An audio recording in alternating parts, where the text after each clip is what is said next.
Irmãos e irmãs, poderíamos dar como título essa conversa do Padre, Entre a Igreja e o Reino de Deus. A Igreja é a comunidade daqueles que acreditam em Jesus.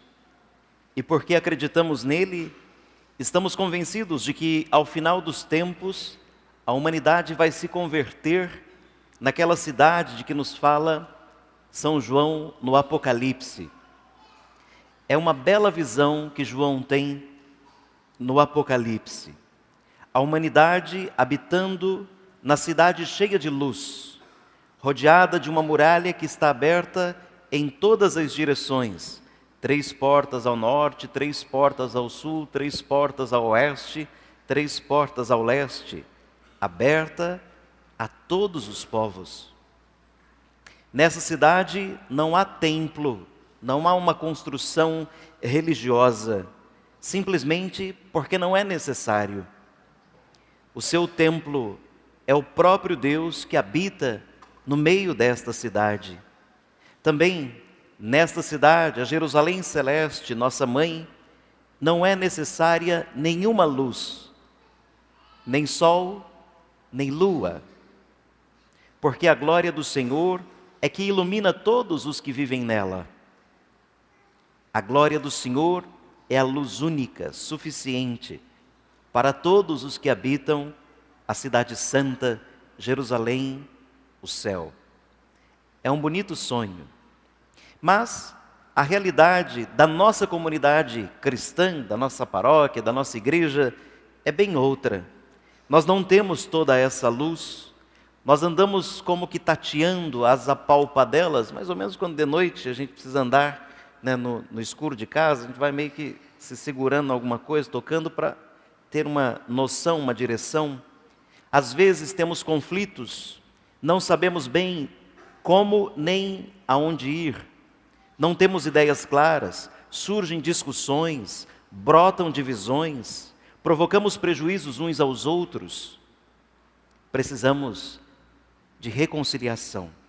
Necessitamos até mesmo de um templo, de uma igreja, para que ali a gente tenha uma percepção de que Deus está conosco. E quantas vezes a gente diz isso, né? Ir à casa do Pai. Ir à casa da comunidade. Perceber que é o lugar onde Deus mora. Mas Deus não mora só aqui na igreja. Deus não está só aqui, Deus está em todos os lugares. Ele está onde nós estamos, está conosco na nossa casa. E daqui a pouco vou esticar um pouquinho essa história. Olha, tem sido assim durante toda a história da igreja, que já vai há cerca de 2000 anos. Nós estamos em caminho, poderíamos dizer que estamos no processo de construção daquela belíssima cidade de que nos fala a segunda leitura. Estamos todos os dias construindo essa cidade, colocando tijolos, argamassa, sempre inspirados pelo Espírito Santo. Desse jeito, podemos descrever a história da igreja desde o princípio. Os cristãos se esforçam para construir aqui e agora essa belíssima cidade, na qual todos estão chamados a viver algum dia. E vejam se a igreja não é, de algum modo, um pouco pálido desse reino de Deus, desse céu. Aqui tem gente de tudo quanto é tipo, digamos assim, para baratear a conversa, né? De tradições diferentes, no sentido familiares, de origens distintas, idades distintas, de condições financeiras distintas, porque é o lugar de todos. E onde todos deveriam se sentir bem acolhidos, sem distinção de pessoas. Não há privilegiados. Acesso ao Cristo, à Eucaristia, todos têm. A salvação é para todos, não para alguns privilegiados. Também poderíamos pensar, não é? Eu não sei como que é a casa de vocês, mas eu quero imaginar que todo mundo more bem e algumas casas são assim maiores, e algumas casas têm um pouco mais de sofisticação, talvez até luxo. Imaginemos se, né, a casa da comunidade deva ser mais pobre que a união de todos nós que temos casas boas. A casa nossa, da comunidade, deveria ser infinitamente melhor do que a soma de todas as nossas casas. É um pouco essa experiência, sempre pálida, sempre frágil, que a gente faz quando vai numa igreja dessas centenárias, cheias de imagens, enfim, de figuras, de luz, de cor, de arte. Ela nos inspira e nos eleva e nos aponta o mistério da glória do céu. Agora a gente vai num lugar feio, com gente feia, como dizia o piadista, né? Vai num lugar feio, com gente feia. E cada vez chegando gente mais feia, a gente não tem vontade de ir para esse lugar, né? Isso daí é a história acho que é do Mazzaropi, né? Que foi num boteco. Ele falou que era uma cidade feia. Ele entrou num barzinho de esquina feio. Lá dentro, uma mulher atrás do balcão feia. Aí ele pediu um café, veio numa xícara feia. Ele deu um trago no café, disse um café feio, né? Ruim. E ele perguntou para a mulher se só tinha gente feia. Ela falou, e cada vez chegando mais. Mas isso era só de passagem, esquece esse assunto. Nós estamos falando exatamente do belo, da glória, do lindo, do majestoso, do lugar para onde a gente vai. A gente precisa ir se acostumando a esse lugar. Bom, como eu dizia, essa construção vai se dando no tempo. E ela não se faz sem conflitos. É normal que seja assim. Temos que saber que os conflitos só se resolvem à base do diálogo, da compreensão, do amor, da reconciliação. A leitura dos Atos dos Apóstolos apresenta um dos primeiros conflitos que surgiu na igreja, ainda no tempo de Pedro e de Paulo. Para a gente não ficar triste achando que a nossa comunidade, a nossa paróquia ou a igreja, hoje que passa por tantas situações, seja pior ou seja má. Dificuldades existem desde sempre. Nunca é demais aqui eu repetir, não é um ditado, né? É uma frase filosófica muito óbvia até, que um professor de História da Igreja nos repetia no seminário.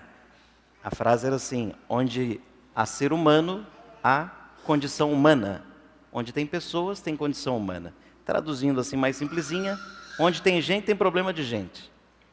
Na sua casa, no Vaticano, na minha casa, e mesmo eu morando sozinho, tem problema de gente. Né? Comida, limpeza, saúde, enfim, arrumação, né? Onde tem gente, tem problema de gente. De vez em quando a gente se esquece, porque idealiza pessoas, idealiza lugares, e quando se toca com a humanidade, se assusta um pouco, né? Mas não esqueçamos, onde tem gente, tem problema de gente. Não vai ser diferente em lugar nenhum. Agora vai depender sempre do tipo de gente, né? Se é mais de resolução, se é mais de confusão. Mas aí já é outro departamento. A mesma leitura dos Atos dos Apóstolos aponta como, desde o princípio, a igreja resolveu os problemas. O problema era que a igreja foi crescendo no início, foi se expandindo, novas comunidades foram fundadas por São Paulo, por Barnabé também e outros apóstolos.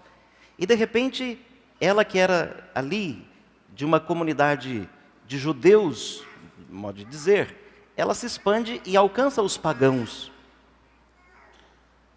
E a primeira confusão era a seguinte, e agora? Alguns achavam que os pagãos, antes de serem cristãos, tinham que cumprir a lei mosaica. Tinha que ser uma espécie de judeu para depois se converter ao cristianismo.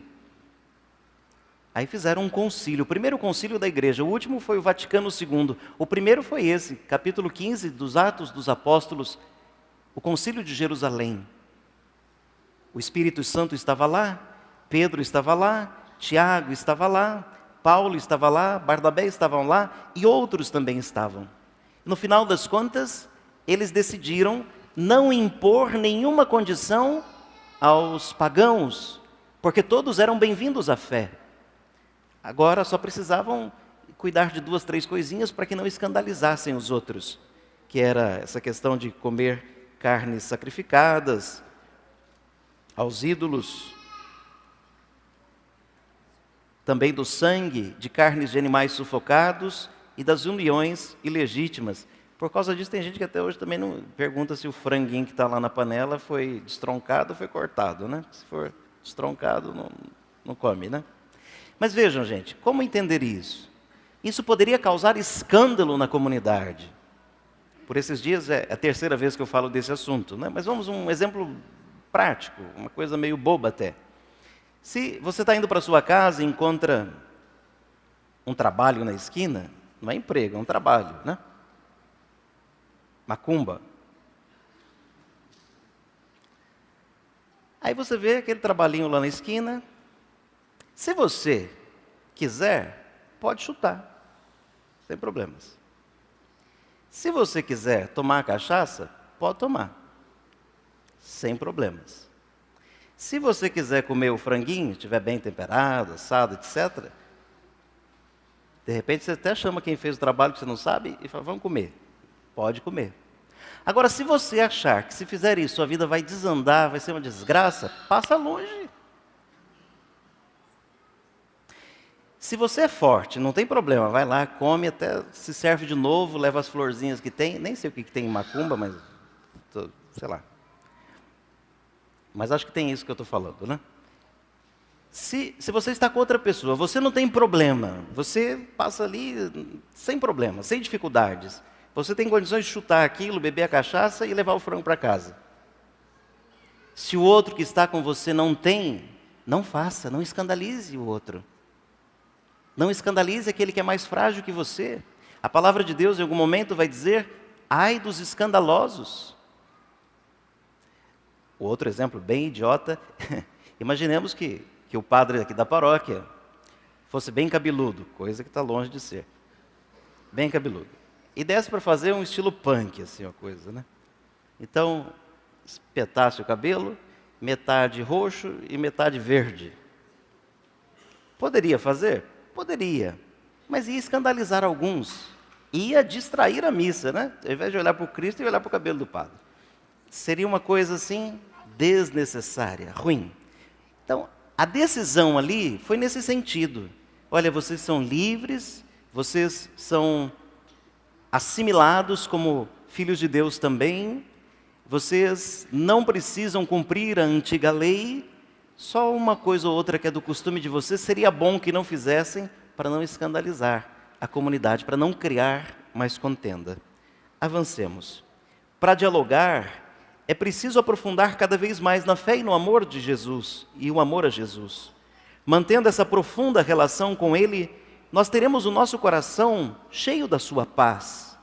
Essa paz nos permitirá passar pelos conflitos todos, buscando sempre não o nosso interesse egoísta, mas o bem da comunidade, o bem da nossa família, o bem da nossa sociedade. Essa paz de Jesus nos permitirá dialogar com os irmãos e as irmãs buscando a verdade. Sabe, me parece que a gente não deveria buscar a paz, porque me parece que a paz é uma consequência. É uma consequência de uma vida de fé, consequência de uma vida de amor. Veja, quando que a paz da comunidade se acaba? Quando a gente não vive o amor, quando a gente não vive a acolhida, quando a gente não vive em harmonia, quando a gente não vive guiado pelo mesmo e único Espírito. Nem precisa declarar guerra. Só o fato de alguém se sentir menos já tira a paz da comunidade. Sabe aquele dia que você não consegue dormir porque você está sem paz? Está sem paz porque declarou guerra com alguém? Não, eu falei uma coisa que não devia falar. Então, se a gente vive o amor, se a gente vive na verdade, segundo o Espírito, a paz ela virá, é uma consequência. E a paz, ela não está fora da gente, não é acordo, a partir de agora vamos ficar em paz, ninguém fala mais nisso. Não é possível, não é possível, não é possível. Por que você diz assim, perdoei, aí um dia alguém fala qualquer coisa que te lembra aquilo e você é envenenado de novo. Mas bem envenenado mesmo. Avançando para terminar. Essa paz de Jesus vai nos permitir dialogar com os irmãos e as irmãs, buscando a verdade. Fortalecidos no amor de Jesus, com a sua paz no coração, nós construiremos juntos essa cidade de Deus, onde todos podemos nos sentir em casa, ao redor do nosso Pai. Um último ponto, fugindo não muito do que nós acabamos de ouvir até agora. Jesus diz assim no Evangelho: se alguém me ama, guardará a minha palavra e o meu Pai o amará. E nós, o Pai e eu, viremos e faremos nele a nossa morada. Se alguém me ama, guardará a minha palavra, o Pai vai amá-lo, e nós, o Pai e eu, faremos nele a nossa morada. Deus mora onde? Em nós. Segundo aqui o que ouvimos, Ele vem morar em nós, em mim, em você. Portanto, Deus não é nosso hóspede. Vamos repetir? Deus é a essência do nosso ser. Ele disse: viremos a Ele e faremos nele a nossa morada, nesse que acredita, ama e guarda a palavra. O ser humano está habitado por Deus, no sentido mais profundo daquilo que a gente possa imaginar. Agora, é teologia, mas um pouquinho assim, filosófica frase. Um teólogo belga chamado, o nome dele é cheio de letrinhas, né? Chamado Schillebeeckx, um teólogo chamado Schillebeeckx, disse o seguinte: se eu pudesse tirar de mim, vamos lá, se eu pudesse tirar de mim o que há de mim mesmo, ficaria Deus, sobraria Deus. Se eu pudesse tirar de mim o que é meu, o que é de mim, restaria Deus.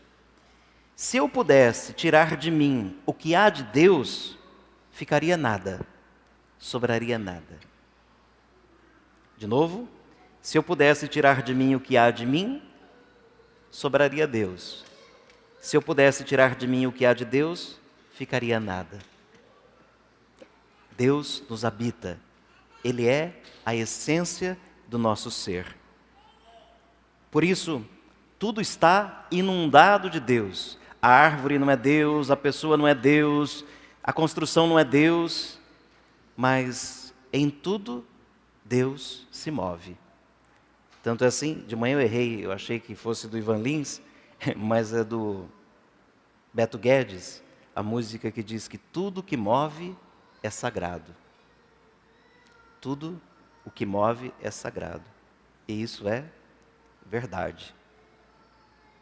Deus engloba, abarca tudo. Pergunta para terminar. Qual tem sido, irmão ou irmã, a nossa atitude quando surge um conflito na família ou na comunidade? Você é bombeiro? Leva água para apagar o fogo? Ou você é fogueteiro, né? Leva gasolina para aumentar a situação? Que atitude que a gente tem? Veja, às vezes tem uma pessoa com um problema, ou nós percebemos que aquela pessoa está desajustando o grupo. Aí nós juntamos 3, 4, conversamos entre nós, porque a pessoa que precisaria não está sabendo. Aí um dia juntamos todos e nós aqui agimos contra essa pessoa. Tem entendimento uma coisa dessa?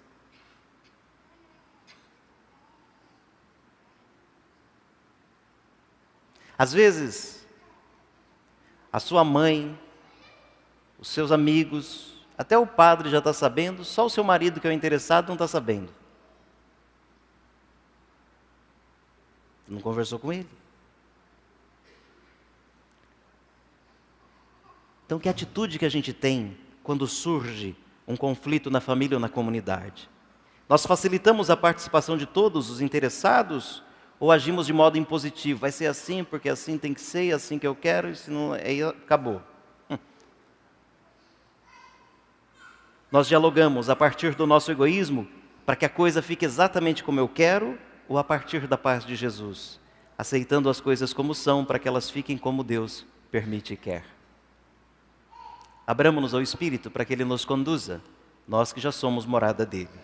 Louvado seja nosso Senhor Jesus Cristo.